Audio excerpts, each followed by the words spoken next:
students, welcome to Swarna Chemistry class. I am Swarnlata, your chemistry educator from Sitamarhi. Sorry, एक week से मैं video upload नहीं कर पा रही थी ड्यू टू सम रीजन. और आज हमारा जो इलेक्ट्रोकेमिस्ट्री है उसका बहुत ही इंपॉर्टेंट लेक्चर होना है. This is part 5 of electrochemistry, जिसमें हम लोग नर्स्ट इक्वेशन के बारे में पढ़ेंगे. देखिए, इसके पहले तक हम लोगों ने जो इलेक्ट्रोड पोटेंशियल को डिटरमाइन किया था वो स्टैंडर्ड कंडीशन पे, स्टैंडर्ड स्टेट पे डिटरमाइन किया था. अब जो हम लोग करेंगे वो हम लोग पढ़ेंगे electrode potential which changes with the change in concentration with the change in temperature. यानी what is the effect of the change in concentration of electrolyte and change in the temperature of the system. तो अगर concentration या temperature को change कर दें तो क्या electrode potential में भी चेंज होता है? तो ऑब्वियसली ये होता है. सो नर्स्ट इक्वेशन क्या है? The equation which give a relation between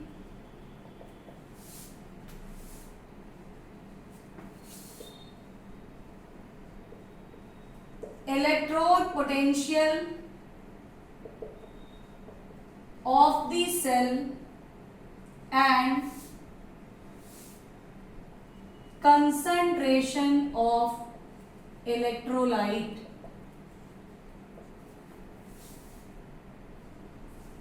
and also with temperature.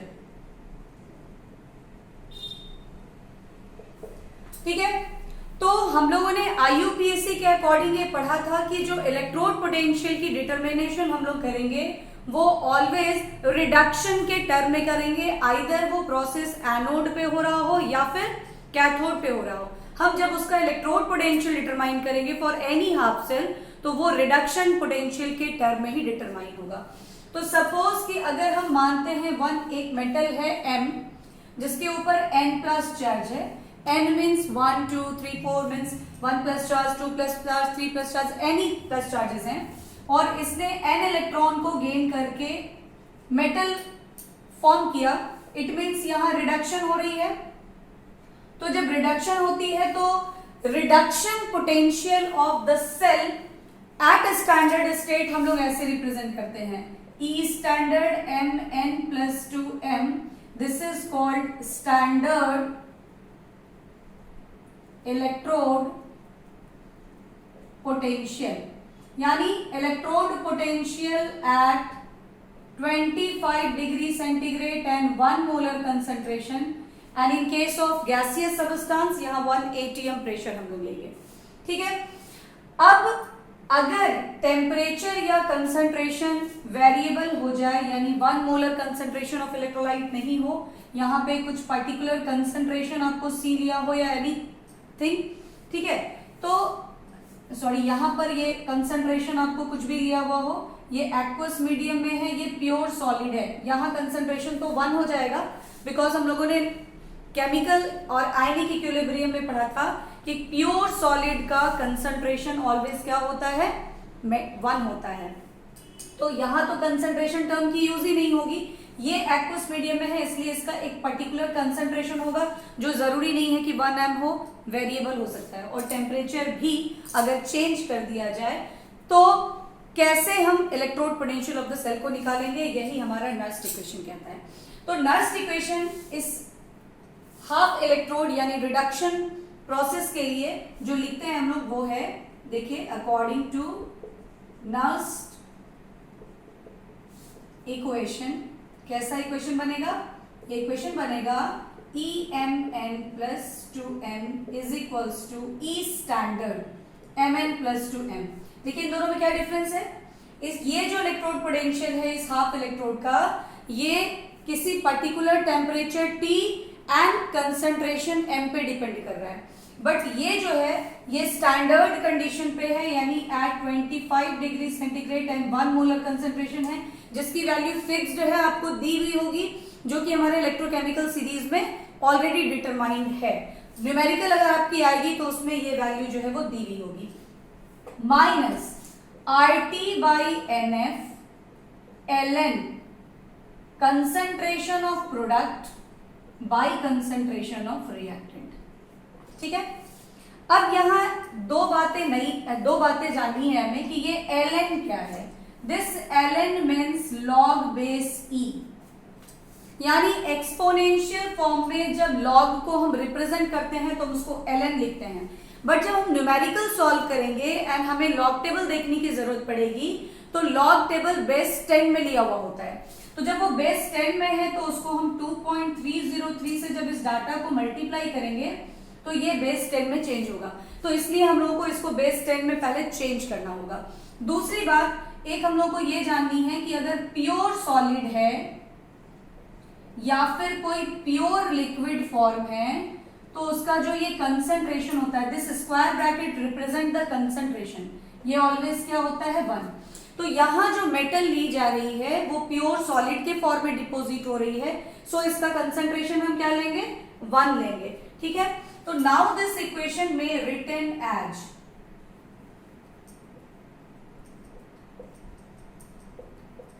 E standard Mn plus 2m minus 2.303 RT by NF log, ये तो 1 हो जाएगा because it is in the pure solid form. So हमारा expression जो आएगा वो ये होगा फॉर हाफ इलेक्ट्रोड। ठीक है, अब यहां हम देखते हैं कि what is the effect of the change in temperature and what is the effect of the change in concentration. कैसे इलेक्ट्रोड पोटेंशियल टेम्परेचर और कंसंट्रेशन पे डिपेंड कर रहा है। तो देखिए आप यहाँ पे टेम्परेचर यहां पर न्यूमरेटर में है, इट मीन्स व्हाट कि अगर टेम्परेचर को आप इंक्रीज करेंगे तो ये पूरी वैल्यू इंक्रीज कर जाएगी। ठीक है, ये पूरी वैल्यू क्या होगी इंक्रीज कर जाएगी। जब ये पूरी वैल्यू इंक्रीज कर जाएगी जो तो डिफरेंस आएगा वो क्या होगा डिक्रीज कर जाएगा। ठीक है, अगर ये वैल्यू टेम्परेचर को हम इंक्रीज करेंगे तो ये वाली वैल्यू क्या होगी इंक्रीज कर जाएगी। ड्यू टू दिस डिफरेंस दोनों का क्या होगा डिक्रीज कर जाएगा। So electrode potential of the cell क्या होगा आपको डिक्रीज कर जाएगा। यानी अगर हम टेम्परेचर का इफेक्ट देखें तो हम लोग बोल सकते हैं कि with the increase in temperature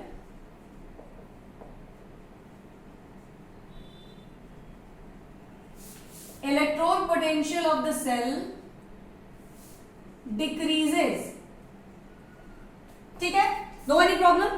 अगर टेम्परेचर इंक्रीज होगी तो ये वाली वैल्यू इंक्रीज करेगी, सो डिफरेंस डिक्रीज कर जाएगा, so electrode potential of the half cell decrease कर जाएगा। अब देखिए कंसंट्रेशन कहाँ है डिनोमिनेटर में, इट मीन्स कि अगर आप कंसंट्रेशन को इंक्रीज करेंगे तो ये पूरी डाटा जो है वो आपको डिक्रीज कर जाएगी, यानी डिफरेंस इंक्रीज कर जाएगा। ठीक है, इसका मतलब क्या हो गया कि with the increase in concentration of electrolyte electrode potential of the cell increases. यानी कंसंट्रेशन इंक्रीज करेंगे तो electrode potential of the half cell increase करेगा, और अगर टेम्परेचर इंक्रीज करेंगे तो electrode potential of the half cell decrease करेगा। इसका मतलब एक कांस्टेंट वैल्यू नहीं आएगी, ये डिपेंड करेगा on this two factor concentration and temperature पे। तो नेक्स्ट इक्वेशन यही बताता है कि अगर हम टेम्परेचर को चेंज कर दें तो electrode potential of the cell पे क्या इफेक्ट पड़ेगा, और अगर हम कंसंट्रेशन ऑफ इलेक्ट्रोलाइट को चेंज कर दें तो electrode potential of the cell पे क्या इफेक्ट पड़ेगा। अब हम लोग देखते हैं कि क्या न्यूमेरिकल जब हम करेंगे तो हम लोगों को ये टेम्परेचर ये सारी वैल्यूज सबको डालनी होगी और तब न्यूमेरिकल करना होगा। तो आप देखिए 95 to 98% जो न्यूमेरिकल्स आपको आएंगे वो एट 25 डिग्री सेंटीग्रेड यानी कि 298 केल्विन पे ही आता है। यानी आपको जरूरत ही नहीं है ये सारे को कैलकुलेट करने की।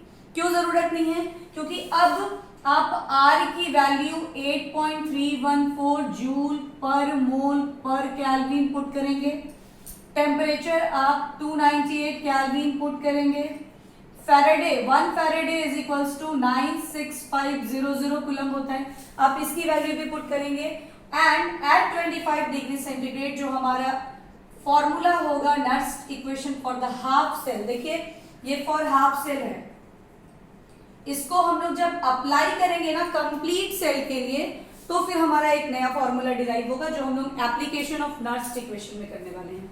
तो EmN+2m यानी electrode potential of the half cell is equals to E standard Mn+2m minus, जब हम ये सारे वैल्यूज को पुट करेंगे ना यहाँ पे 2.303 into 8.314 into 298 divided by 96500, then we get 0.0591 divided by यहाँ n हो जाएगा log 1 by metal ion concentration. This is Nernst equation at 25 degree centigrade means 298 kelvin. तो आपको ये फॉर्मूला बेसिकली याद रखना है फॉर हाफ सेल, ठीक है। तो ये हाफ सेल का नर्स्ट इक्वेशन, आप बोलिएगा मैम ये नर्स्ट इक्वेशन कैसे है, तो ये डिराइव्ड है, ये आपको ये जानना है कि नर्स्ट इक्वेशन जो है electrode potential of the half cell को डिटरमाइन करने के लिए निकाला गया on the basis of their effect of temperature and concentration, ठीक है। इस बेसिस पे नर्स्ट इक्वेशन ये ऑलरेडी डिराइव्ड आया, अब इसको अप्लाई करके हम लोग इसको डिफरेंट रिलेशंस के साथ जोड़ने वाले हैं, ठीक है। तो अगर आपसे 1 मार्क्स में ये क्वेश्चन पूछता है कि write Nernst equation for half cell, तो आप ये लिख सकते हो, या आप अगर एट 25 डिग्री सेंटीग्रेड या 298 केल्विन डालते हो तो आप ये वैल्यू डाल सकते हो। अगर आपसे क्वेश्चन पूछता है what is the effect of temperature and concentration on electrode potential of the cell, तो आप लिखेंगे कि with the increase in temperature electrode potential of the cell decreases, whereas with the increase in concentration of electrolyte electrode potential of the cell increases. क्योंकि numerator increase करने से ये value increase कर रही है जिससे डिफरेंस डिक्रीज कर रहा है, इसलिए इलेक्ट्रोड पोटेंशियल डिक्रीज कर रहा है, और डिनोमिनेटर इंक्रीज करने से ये वैल्यू डिक्रीज कर रही है, सो डिफरेंस इंक्रीज कर रहा है, सो कंसंट electrode potential of the cell increase कर रही है। तो आई थिंक यहां तक आपको क्लियर हो गया होगा। अब हम लोग इसका एप्लीकेशन करेंगे कि how we apply this Nernst equation for a complete cell, क्योंकि आप लोग जानते हैं कि कोई भी सेल हाफ इलेक्ट्रोड के रूप में या हाफ इलेक्ट्रोड सेल के रूप में एग्जिस्ट कर ही नहीं सकता, because oxidation and reduction is a simultaneous process. तो ऑक्सीडेशन हो रहा है तो रिडक्शन होगा ही साथ में, और कंप्लीट सेल ही एग्जिस्ट कर सकता है, हाफ सेल कभी भी एग्जिस्ट करेगा नहीं। तो हम लोग नर्स्ट इक्वेशन को पूरे सेल के लिए अप्लाई करेंगे। तो यहां होगा हम लोग का एप्लीकेशन ऑफ नर्स्ट इक्वेशन। कैसे इसको हम लोग अप्लाई करेंगे, तो देखिए सपोज हम लोगों ने ये पूरे चैप्टर तो डैनियल सेल के ही हेल्प से किया है, तो हम एक डैनियल सेल का रिएक्शन लिखते हैं ZnC plus Cu2 plus in aqueous medium which gives Zn2 plus in aqueous medium plus Cu in solid state. This is the reaction for Daniell cell. तो अब आप देखिए कि अगर हम एट एनोड इसके रिएक्शन को देखें तो हमारा क्या आएगा, Zn produces Zn2 plus with the loss of 2 electron. क्या है, क्योंकि यहाँ पे ऑक्सीडेशन हो रही है, ठीक है। तो हम लोगों को जो इलेक्ट्रोड पोटेंशियल डिटरमाइन करना होता है वो रिडक्शन के टर्म में डिटरमाइन करना होता है। तो इन टर्म ऑफ अगर हम रिडक्शन इसको लिखते हैं तो क्या होगा, in term of reduction the equation become like this, क्योंकि हम लोग जब भी इलेक्ट्रोड पोटेंशियल डिटरमाइन करेंगे वो रिडक्शन के टर्म में ही करेंगे। तो यहां जो हमारा E anode means E Zn2 plus 2 Zn आएगा, वो क्या हो जाएगा, it become E standard Zn2 plus 2 Zn। इसकी वैल्यू हम लोगों को पता है, जो हम लोग इलेक्ट्रोकेमिकल सीरीज से निकाल सकते हैं इसको, जो स्टैंडर्ड स्टेट की वैल्यू दैट इज -0.76, ये आपको न्यूमेरिकल में दी हुई होगी, आपको निकालना होगा ये, ठीक है। अब आप देखिए ये क्या हो जाएगा, -2.303 RT/NF। अभी हम लोग इसको 25 डिग्री सेंटीग्रेड पे अप्लाई नहीं कर रहे, लास्ट में वो हम लाएंगे, log product ion concentration divided by reactant ion concentration. तो अब देखिए ये प्रोडक्ट क्या है, प्योर सॉलिड है, तो इसलिए इसको यहाँ पे देने की जरूरत है ही नहीं, हम direct 1/Zn2 plus ion concentration. तो ई एनोड तो हमारा आ गया। अब हम लोग आते हैं एट कैथोड। कैथोड पे क्या होती है, कैथोड पे Cu2 प्लस 2 इलेक्ट्रॉन गेन करता है फ्रॉम दिस, और यहाँ कॉपर सॉलिड का फॉर्मेशन होता है। तो यहाँ ई कैथोड अगर हम डिटरमाइन करते हैं तो ये क्या होता है, ECU2 प्लस 2Cu जो हो जाएगा E standard Cu2 plus 2Cu minus 2.303 RT/NF log 1 by product ion concentration. ठीक है, तो इस तरीके से हम लोगों ने ई एनोड का एक्सप्रेशन लिखा from the Nernst equation for half cell, और फिर हम लोगों ने ई कैथोड का लिखा क्योंकि यहाँ पे दो हाफ रिएक्शंस हो रहे हैं, एक एनोड पर दूसरा कैथोड पर। एनोड के रिएक्शन को भी रिडक्शन के टर्म में चेंज किया गया और कैथोड तो ऑलरेडी रिडक्शन टर्म में होता है।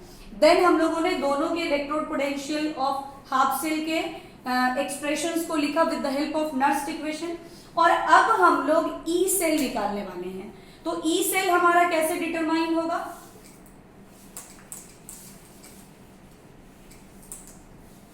देखिए स्टेप बाय स्टेप समझिए, बहुत ही इजी है। ई सेल हमारा होता है ई cathode minus E anode. Cathode यहां कौन सा था, कॉपर, सो यहां हम लिखेंगे ई कॉपर माइनस ई जिंक इलेक्ट्रोड। ठीक है, अब आप देखिए कि कॉपर का जो ये electrode potential of half cell है उसका एक्सप्रेशन क्या है, ये है, तो हम यहां इसकी वैल्यू डाल देंगे, यानी E standard Cu2 plus 2Cu minus 2.303 RT/NF log 1 by copper ion concentration. ठीक है, और अब क्या करना है, जिंक वाले इलेक्ट्रोड पोटेंशियल की वैल्यूज हमको डालनी है, तो ये हमारा है E standard Zn2 plus 2Zn minus 2.303 RT/NF log 1 by zinc ion concentration. ठीक है, यहां तक क्लियर हो गया होगा सभी को। अब क्या करने वाले हैं, हम इसको आगे डिराइव करेंगे और अपना एक्सप्रेशन लाएंगे for electrode potential of the complete cell, है ना। हाफ सेल की बात अब नहीं कर रहे हैं हम, पूरे कंप्लीट सेल की बात करेंगे। तो अब देखिए ये हमारा हो जाएगा E standard Cu2 plus 2Cu, ये माइनस से बाहर निकाल के हम लोग यहां लिख देते हैं Zn2 प्लस 2Zn, देन ये वाली वैल्यूज को आप लिखो 2.303 RT/NF log 1 by copper ion concentration, और माइनस माइनस ये प्लस लिख देते हैं 2.303 RT/NF log 1 by zinc ion concentration. ठीक है, अब आप देखिए यहां पे ये क्या है, E standard cathode and this is E standard anode, so it may be written as E standard cell. So E cell is equals to E standard cell minus, आप कॉमन ले लीजिए इसमें से 2.303 RT/NF will be the common value, और फिर क्या रह गया आपको, log 1 by copper ion concentration minus log 1 by zinc ion concentration. ठीक है, आगे हम एक्सप्रेशन को लाते हैं, E standard cell minus 2.303 RT/NF, ये देखिए ये log A minus log B, log A minus log B के फॉर्म में है, which may be written as log A by B. This is the property of log. log की property है कि log A minus log B may be written as log A by B. तो यहां A का मतलब ये है और B का मतलब ये है। ठीक है, तो हम लोग आगे इसको डिराइव करते हैं अगर, तो ये हमारा क्या आता है, log A means 1 by copper ion concentration divided by 1 by zinc ion concentration. ठीक है। So E cell now again written as E standard cell minus 2.303 RT by NF log zinc ion concentration ऊपर आ जाएगा और copper ion concentration नीचे आ जाएगा।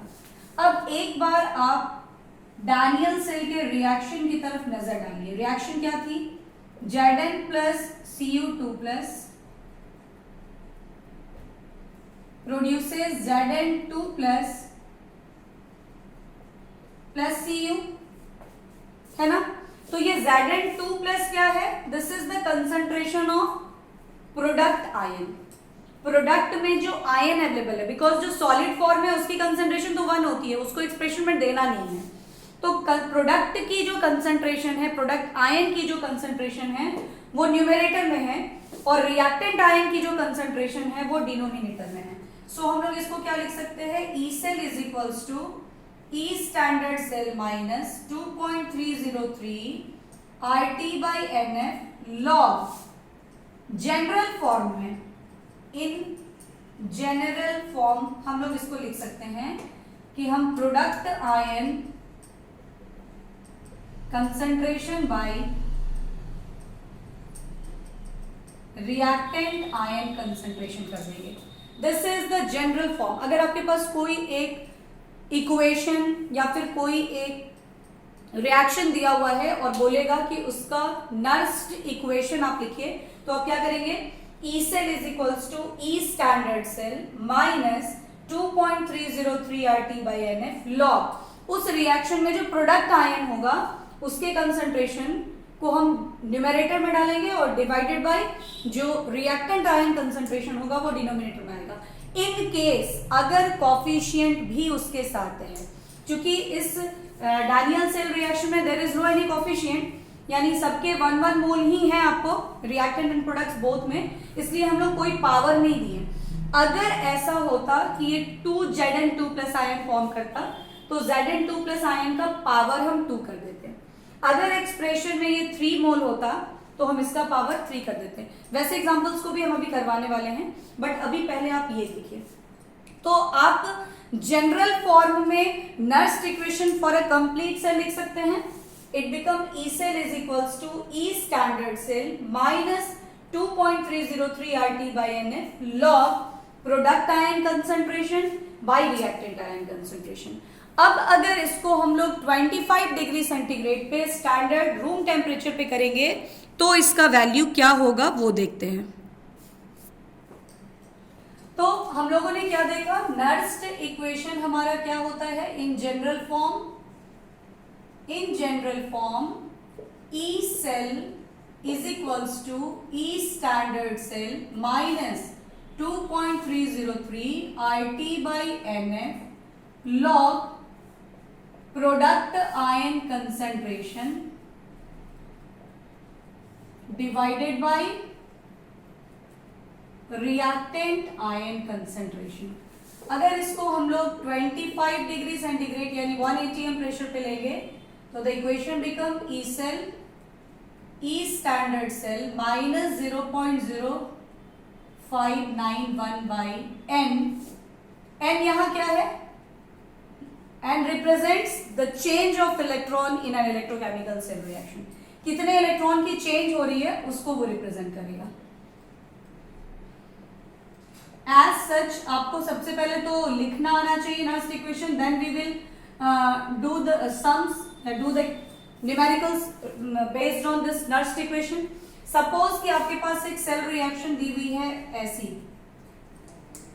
Cell representation के form में ये दिया हुआ है Ag plus 2 Az like this, या कोई दूसरा एग्जांपल हम लोग लेते हैं Cr2 Cr3 plus salt bridge Fe2 plus 2 Fe। इस तरह का अगर सेल रिप्रेजेंटेशन दिया हुआ है और आपको बोलता है राइट नर्स्ड इक्वेशन, तो देखिए ये रिप्रेजेंटेशन क्या हम लोगों को बता रहा है कि ये इधर वाला साइड जो लेफ्ट वाला साइड है वो एनोड है, राइट वाला साइड जो है वो हमारा कैथोड है। ठीक है, तो हम ऐसा नहीं लिखेंगे कि E cell is equals to E standard cell. E standard cell तो हमारा निकल जाएगा E cathode minus E anode, values आपको दी हुई होगी, जैसे ई स्टैंडर्ड Cu2 से Cu की वैल्यू आपको न्यूमेरिकल में दी हुई होगी, उसके लिए आपको परेशान नहीं होना है। ई स्टैंडर्ड Ag से Ag, सॉरी इसकी वैल्यू 0.34, इसकी वैल्यू 0.2, इस तरह आपको दी हुई होगी। वैसे ही क्रोमियम आयन का भी इलेक्ट्रोड पोटेंशियल दिया हुआ होगा स्टैंडर्ड फॉर्म का, और आयरन का भी दिया हुआ होगा, उसके लिए आपको परेशान नहीं होना है। तो ये वैल्यू तो हमारी निकल जाएगी इसके वैल्यू के हेल्प से, क्योंकि कैथोड और एनोड हम लोगों को पता है। ठीक है, अब N की वैल्यू क्या होगी यहाँ पे, तो यहाँ कॉपर से तो कॉपर 2+ आयन बन रहा है, बट यहाँ Ag+ से Ag बन रहा है। तो आप सबसे पहले अगर सेल रिएक्शन दी हुई है तो कोई प्रॉब्लम नहीं है, सेल रिप्रेजेंटेशन दिया है ना, तो पहले आप सेल रिएक्शन को लिख लो, क्योंकि कॉफिशिएंट का अंदाजा हम लोगों को तभी लग सकता है अगर एनोड पे भी उतने ही चार्जेस हैं जितने कैथोड पे बन रहे हैं, तब तो आपको कोई प्रॉब्लम नहीं है। अगर यहाँ भी 2+ यहाँ भी 2+ होता तो 2 इलेक्ट्रॉन की चेंज हम इजीली लिखते हैं, बट यहाँ 2+ और यहाँ 1+ है, यहाँ 3+ और यहाँ 2+ है। When there is change in the charges तो हम सेल रिएक्शन लिखेंगे।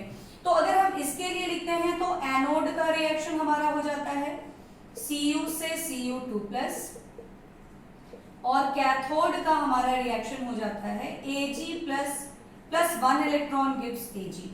जब हम ओवरऑल रिएक्शन लिखते हैं तो इलेक्ट्रॉन कैंसिल करना होता है, सो इसको हम 2 से मल्टीप्लाई करते हैं।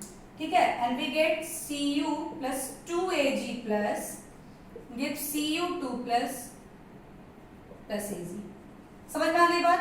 तो यहां हम नर्स्ट इक्वेशन जो लिखेंगे ई सेल, वो क्या होगा हमारा E standard cell minus 2.303 RT by, या फिर अगर आप इसको 25 डिग्री सेंटीग्रेड पे ही लिख लो तो ये हो जाएगा 0.0591 बाई 2। ठीक है, 2+ चार्ज, यानी 2 इलेक्ट्रॉन की चेंज हो रही है। Log product ion concentration mean Cu2+ ion concentration divided by, क्या लिखेंगे आप, Ag+ स्क्वायर। यहां 2 कॉफिशिएंट है ना, इसलिए ये क्या हो जाएगा Ag+ स्क्वायर। अब आ गई बात समझ में? तो जब भी सेल रिप्रेजेंटेशन हो ना, पहले सेल रिएक्शन लिख लो, एनोड का रिएक्शन, कैथोड का रिएक्शन, इलेक्ट्रॉन्स को इक्वल करके ओवरऑल रिएक्शन लिख लो, तब ही नर्स्ट इक्वेशन को लिखना वो ज्यादा सही वे होगा, आपका रॉन्ग होने का चांस बहुत कम होगा। सिमिलरली जब सेकंड वाले को हम लिखेंगे तो देखिए कैसे लिखना है। इसका भी पहले आप सेल रिएक्शन लिखो। सबसे पहले हम लोग एनोड पे आते हैं। एनोड पे क्या हो रहा है, Cr produces Cr3+ by the loss of 3 electron. Cathode पे क्या हो रहा है, Fe2+ 2 इलेक्ट्रॉन लेके Fe फॉर्म कर रहा है। ठीक है, अब क्या करना है,